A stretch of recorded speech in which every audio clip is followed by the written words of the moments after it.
1 month बचा है, 1 month पूरी जान लगा दो और बस जान लगाओ, पढ़ लो अच्छे से, ज़्यादा टेंशन नहीं लेनी, टेंशन तो बिल्कुल नहीं लेनी है। Hello everyone, welcome to our YouTube channel. तो कैसे आप सब, कैसी चल रही है आप लोग की पढ़ाई? आशा कर रहा हूँ कि अच्छी चल रही होगी। ठीक है, तो आज की जो वीडियो है वो बहुत ही इंपॉर्टेंट है उन सब बच्चों के लिए जो अपना बोर्ड एग्जाम देने वाले हैं, है ना, और उनका एम थोड़ा अच्छा सा है, थोड़ा 95, 97 या फिर 90 के अबव ही है। ठीक है, उनके लिए वीडियो है जो कि यार देखो, एक अच्छे परसेंटेज और एक खराब परसेंटेज। ठीक है, अच्छे परसेंटेज किसकी बात कर रहा हूँ, मतलब कि अच्छा परसेंटेज आप लोग के लिए वेरी कर सकता है, हो सकता है किसी के लिए 85% बहुत अच्छे मार्क्स हो या फिर किसी के लिए जो है 95% भी बहुत अच्छे मार्क्स ना हो। ठीक है, तो उनके हार्ड वर्क और उनके स्मार्ट वर्क पे जो है वो परसेंटेज डिपेंड करता है। तो जिनका जो एम है उसके मुकाबले हम लोग बात करने वाले हैं। कुछ गलतियां होती है जो कि सब बच्चे करते हैं, जो कि मैंने भी की थी और उससे मैंने बहुत कुछ सीखा था। तो मैं कुछ अपना एक्सपीरियंस बताऊंगा, कुछ पॉइंट्स बताऊंगा कि उसको याद रख लेना, उसमें गलती मत करना, ताकि आपको जो है बाद में जो है उसको भुगतना ना पड़े। ठीक है, तो वीडियो बहुत ही क्रूशियल होने वाली है, पूरी वीडियो देख लेना। अगर अच्छी लगे तो, नहीं देखना तो आप लोग जा सकते हो अभी भी। ठीक है, सो वीडियो को स्टार्ट करते हैं। So let's start the video.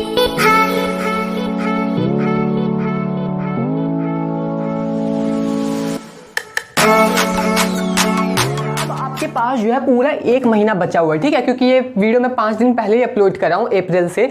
तो इससे ये फ़ायदा होगा कि जो बच्चा जो है 1-2 दिन पहले भी देखेगा तो वो जो है इसको फॉलो कर पाएगा। नहीं तो अगर मैं अप्रैल में जो है उसको अपलोड करता वीडियो को, हो सकता है कोई 2-3 अप्रैल को देखता, जिसकी वजह से फिर उसके 2-3 दिन वेस्ट हो जाते, तो क्या। ठीक है, इसलिए जो है 4-5 दिन पहले इसको मैं अपलोड कर दे रहा हूँ। तो यार देखो, आपको जो है सबसे इंपॉर्टेंट चीज़ जो है, मतलब 5-6 पॉइंट बताऊँगा, बहुत ही इंपॉर्टेंट। ठीक है, सबसे पहले जो है 2-3 जो है बेसिक पॉइंट्स जान लेते हैं। सबसे पहले तो आपको जो है कॉमन टाइम टेबल नहीं बनाना है। ठीक है, do not make common time table. Common time table मतलब क्या? कॉमन टाइम टेबल मतलब ये कि जैसे कि बहुत लोग बच्चे होते हैं कि एक अपना जो है पेज लेते हैं, यहाँ पे मंडे ट्यूसडे वेडनेसडे थर्सडे इतना से इतना बजे उठूंगा, इतना से ये करूंगा, इतना से ये करूंगा। ठीक है, तो ये सब जो है कॉमन टाइम टेबल है जो कि सब बनाते हैं। अब आपको ऐसे नहीं करना है। ठीक है, अब आपको चैप्टर वाइज लेके चलना है अपना टाइम टेबल। जैसे कि अगर आपका कोई एम है, जैसे कि 1 अप्रैल को जो है आपको जो है मैथमेटिक्स के जो है रियल नंबर, पॉलिनोमियल और क्वाड्रेटिक इक्वेशन, ये तीनों चैप्टर रिवाइज कर लेने, तो कर लेने। ठीक है, ये अब आपका टाइम टेबल होने जा रहा है। अब आपको ऐसे ही करना है कि अगर साइंस में जो है 2 चैप्टर आपको कंप्लीट करना है, तो उस दिन में वो 2 चैप्टर आपको कम से कम कंप्लीट कर लेना, रिवाइज करना है या सैंपल पेपर करना, जो करना है। लेकिन अब आपको कॉमन टाइम टेबल नहीं बनाना है। ठीक है, वो सब डेट वाला अब जो है वो बच्चों वाला काम हो गया, वो सब आपको शुरू में करना चाहिए था। अब आपको जैसे कि अगर आपका एम है कि आज मैं सुबह उठूंगा और मुझको क्या क्या करना है, आज मुझको जो है 2 सैंपल पेपर कंप्लीट करना है, एक साइंस का करना है, एक मैथ का करना है। उसके बाद आपका हो सकता है कि मुझको 2 चैप्टर भी रिवीजन करना है। ठीक है, हो सकता है कि एक साइंस का हो और एक जो है वो मैथ का हो सकता है कि एक आपको जो है पॉलिनोमियल और उसके बाद एक जो है आपका लाइट।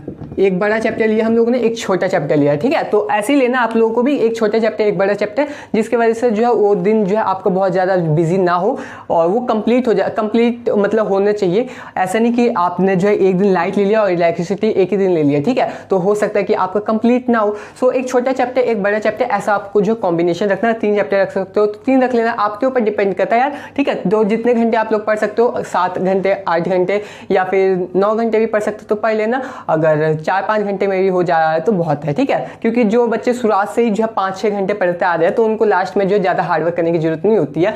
लेकिन जो बच्चे शुरुआत से ही जो है ढिलाई करते आ रहे हैं तो उनको तो ऑफकोर्स सी बात है कि 8 से 9 घंटे तो इस समय में पढ़ने ही होगा, क्योंकि यही 1 महीना जो है जहाँ पे आप अपना जो है फुल एफर्ट लगा सकते हो। ठीक है, तो अब आपको जो है ये वाले टाइम टेबल बनाने नहीं है जो बताया मैंने, और ऐसे करके आपको टाइम टेबल बनाना है और इस एम को जो है पूरा करना ही है। दिन खत्म होने से पहले, रात के 12 बजे से पहले ये जो है आपका जो टाइम टेबल आपने बनाया है कि मुझको ये कवर करना है, उसको जो है किसी भी हालत में छोड़ना नहीं है। क्योंकि 1 महीना यार प्लीज़ जो है आप स्ट्रिक्टली जो है अपना टाइम टेबल फॉलो कर लो। ठीक है, आपके लिए कह रहा हूँ, अपने लिए नहीं कह रहा हूँ। आपके परसेंटेज आएंगे, आपको खुशी होगी, आपको एक अच्छा कॉलेज मिलेगा। ठीक है, तो ये जो है आपका पहला जो है पॉइंट हो गया। अब हम लोग जो है दूसरा पॉइंट, जो वेरी इंपॉर्टेंट पॉइंट है वो क्या है?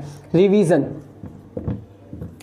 यार रिवीजन सबको पता है कि कितना इंपॉर्टेंट है। हो सकता है कि आपने जो है साइंस में जो है वो 7 चैप्टर पढ़ लियो, 15 से या 16 चैप्टर है ना, उसमें से हो सकता है कि आपने 7 चैप्टर पढ़ लिया हो, 8 चैप्टर बचे हो। ठीक है, या फिर ये मैंने जो है ज़्यादा ही जो है फ्री कर दिया आपको। हो सकता है कि आप लोग ने जो है वो 10 चैप्टर पढ़ लिया और 4 चैप्टर छोड़ दियो। ठीक है, 4 या 5 चैप्टर छोड़ दियो। ठीक है, तो वो आपको क्या करना है कि आपको जो है सिलेबस भी थोड़ा बचा हुआ है और आपको रिवीजन भी करना है। तो आप क्या करोगे कि हो सकता है कि आप लोग शुरुआत के जो है 10 दिन आप लोग रिवीजन में दे दो, या फिर शुरुआत के दिन आप लोग जो सिलेबस कंप्लीट करने में दे दो। मैं आपको कहूँगा कि सिलेबस कंप्लीशन और रिवीजन एक साथ लेके चलना है, ठीक है। क्या करना है, जैसे कि हो सकता है कि आपका मैथ में कुछ चैप्टर बचा हो, जैसे कि सरफेस एरिया एंड वॉल्यूम आपका बचा हो, मान लेते हैं कि सरफेस एरिया एंड वॉल्यूम जो है वो बचा हुआ, ठीक है। और हो सकता है कि उसी दिन जो है आपको साइंस में कोई चैप्टर रिवीजन करना है, जैसे कि मैग्नेटिक फील्ड आपको रिवीजन करना है, या फिर केमिकल रिएक्शन, या फिर एसिड बेस एंड सॉल्ट, कुछ भी हो सकता है। आपको क्या करना है कि एक छोटा चैप्टर उठाना है, जैसे कि आपने जो है मैथ में एक बड़ा चैप्टर उठा लिया कि सरफेस एरिया एंड वॉल्यूम, तो आपको एक केमिस्ट्री से चैप्टर उठा लेना, वहाँ से छोटे चैप्टर्स होते हैं क्योंकि डायरेक्टली, और फिजिक्स में थोड़े बड़े बड़े चैप्टर्स होते हैं ना, तो यहाँ पे आप लोग एक छोटा चैप्टर उठा सकते हो कि एसिड बेस एंड सॉल्ट ले लेना, है ना। यहाँ पे क्या देख सकते हो आप लोग, एक बड़ा चैप्टर एक छोटा चैप्टर का आपको जो है पेयर करना, सेट करना, ठीक है। सो इससे क्या होगा कि आपका रिवीजन भी हो जाएगा, सिलेबस भी कंप्लीट हो जाएगा। धीरे धीरे को यार ये चीज़ें जो है वो एक दिन में नहीं होती है, ठीक है। अगर आप लोग खुद ही इसको 4 से 5 दिन या फिर एक सप्ताह करोगे तो आपको रियलाइज होगा यार सिलेबस भी कंप्लीट हो रहा है, अच्छा खासा रिवीजन भी हो रहा है, ठीक है। बहुत ही अच्छी तरीका ये आप जो है चैप्टर जो है एक साथ लेके चलना। और जरूरी नहीं है कि आप लोग एक का मैथ लिया तो एक का साइंस लेना जरूरी है। आप लोग मैथ और मैथ भी ले सकते हो, मैथ साइंस और साइंस भी ले सकते हो, या फिर जो 3 चैप्टर भी ले सकते हो, क्योंकि एक दिन में अगर आप 10 घंटे देते हो ना तो इतने बड़े भी चैप्टर्स नहीं होते कि ये दोनों जो है 5-5 घंटे ले, ठीक है। तो ये जो चैप्टर्स आपको जो है हो सकता है कि सरफेस एरिया वॉल्यूम तो या 3 से 4 घंटे में हो जाएगा। अगर आप लोग सिर्फ एनसीईआरटी करोगे तो 2 घंटे में हो सकता है। और ये एसिड बेसिस एंड सॉल्ट भी जो है 2 घंटे का, अगर पीवाईक्यू के साथ करते हो तभी भी 2 घंटे का होता है, क्योंकि छोटा सा चैप्टर ही है, उसमें ज़्यादा कुछ पढ़ना है नहीं, ठीक है। सो और रिविजन करते हो तो और भी छोटा लगता है, क्योंकि पहले से पढ़ा होता है, बस आपको क्वेश्चन प्रैक्टिस करनी होती है, ठीक है। तो ये जो है थर्ड मोस्ट इंपॉर्टेंट पॉइंट है वो है सेल्फ एनालिसिस।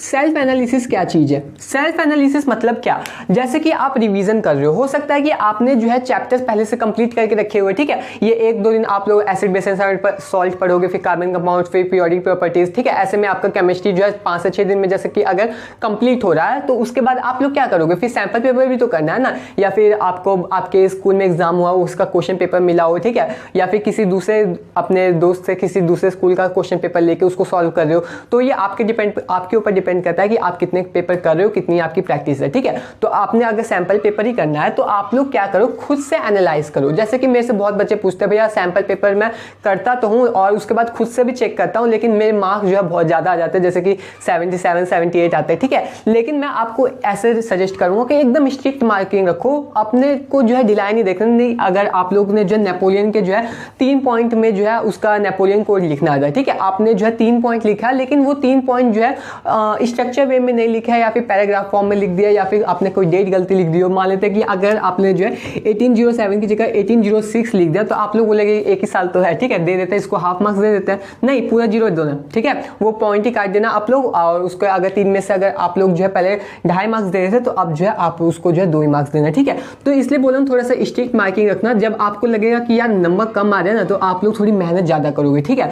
डिमोटिवेट फील नहीं करना है। आपको पता ही है कि आपने स्ट्रिक्ट मार्किंग की है, तो हो सकता है कि बोर्ड में उतनी स्ट्रिक्ट मार्किंग ना हो और आपको मार्क्स मिल जाए, लेकिन खुद की तरफ से कोई कमी नहीं रखनी है। अपनी तरफ से 100% दो कि मुझको जो है टू द पॉइंट लिखना है, टू द फैक्ट लिखना है, ठीक है। 1807 का 1806 नहीं हो सकता है ना। तो यही सेल्फ एनालिसिस करना है। सैंपल पेपर करो, कोई भी क्वेश्चन पेपर करो, उसके आंसर मैच करो और खुद से प्रेडिक्ट करो कि अगर आपके टीचर चेक करते तो कहाँ मार्क्स काटते और 100 में से या फिर 80 में से जो है कितने मार्क्स आ पाते, ठीक है। तो self analysis is very very important. यहाँ पे आप लोग जो है सैंपल पेपर कर सकते हो, सैंपल पेपर, या फिर आप लोग क्वेश्चन पेपर कर सकते हो किसी स्कूल का, ठीक है, कोचिंग का मटेरियल कर सकते हो, या फिर आप लोग मॉडल पेपर कर सकते हो। बहुत कुछ है यार, बहुत पेपर मिले हुए हैं आप लोग को। तो टेलीग्राम पे भी देखोगे, मेरे को एक स्टूडेंट ने भेजा था, बहुत सारे पेपर भेजे थे, आप लोग को भी ऐसे बहुत सारे मिलते होंगे, ठीक है। तो जितना सॉल्व कर सकते हो उतना कर लेना, लेकिन रिवीजन के बाद, मतलब कि सारे चैप्टर कंप्लीट होने के बाद। आई होप कि सबने तो कंप्लीट कर ही लिया होगा, ठीक है। तो ये जो मोस्ट इंपॉर्टेंट पॉइंट जो है वो है टाइम मैनेजमेंट एंड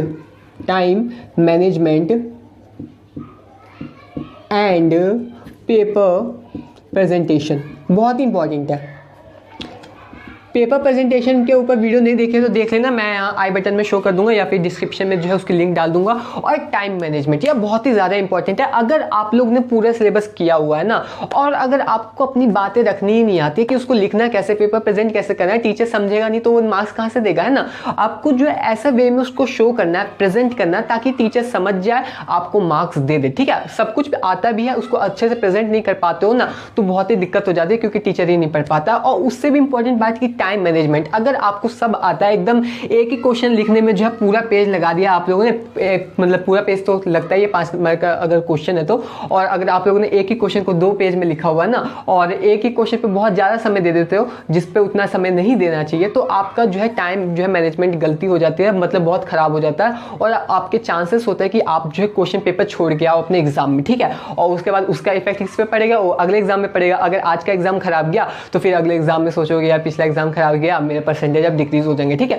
तो इसलिए जो हर इंपॉर्टेंट बहुत ही ज़्यादा, हर एग्जाम जो है बहुत ही ज़्यादा इंपॉर्टेंट है। ठीक है, तो यहाँ पे आपका टाइम मैनेजमेंट कैसे इसको सुधारोगे, सैम्पल पेपर करके सुधारोगे, और कुछ कर सकते नहीं हो। उसके बाद आपके स्कूल में तो प्री बोर्ड भी होता है, किसी के यहाँ 1 प्री बोर्ड होता है, 2 होता है, या फिर किसी के यहाँ 3 भी होता है। ठीक है, उसके बाद फिर सैम्पल पेपर खुद ही करोगे ना तो बहुत ही ज़्यादा अच्छा रहेगा। रिवीजन के तौर पे जो है हर रोज जो हो सकता है कि आप लोग 2 सैम्पल पेपर कर लो, या फिर 1 भी कर लोगे, या फिर 2 या 3, कुछ भी कर सकते हो, कितने भी कर सकते हो, आपके पास जो है समय है तो कर सकते हो, है ना।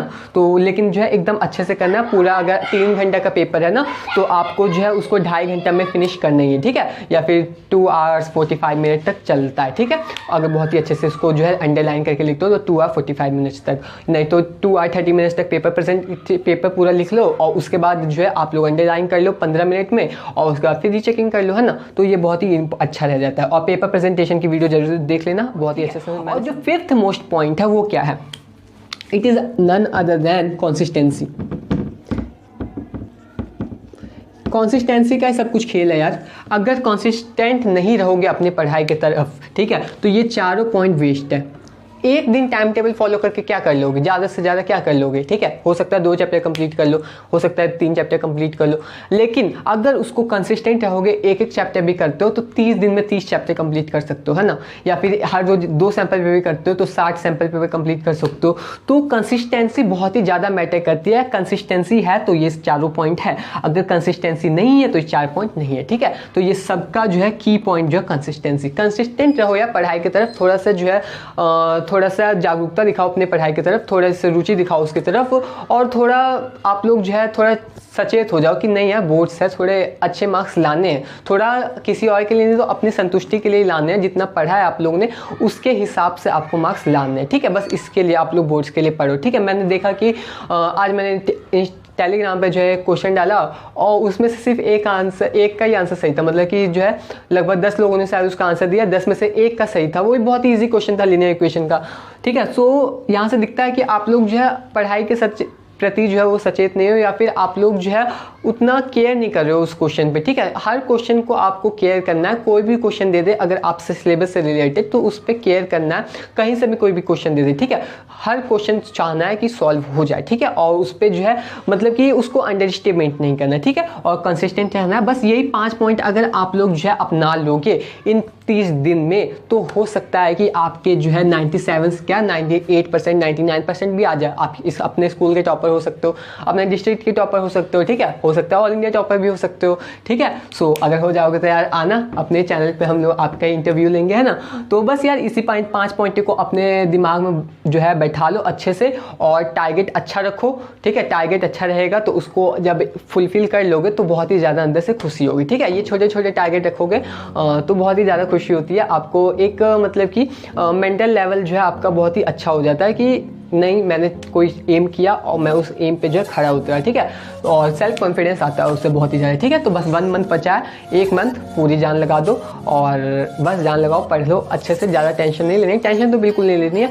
होता है थोड़ा सा स्ट्रेस, पता है मेरे को भी, लेकिन पढ़ते रहना है। पढ़ते पढ़ते जो है टेंशन जो है भूल ही जाओगे आप लोग। ठीक है, बस पढ़ने में अपनी जो है वो रुचि लेके आओ। ठीक है, सो हम लोग मिलेंगे किसी नेक्स्ट वीडियो में, तब तक के लिए पढ़ते रहिए एंड पढ़ते रहिए। बस बाय बाय।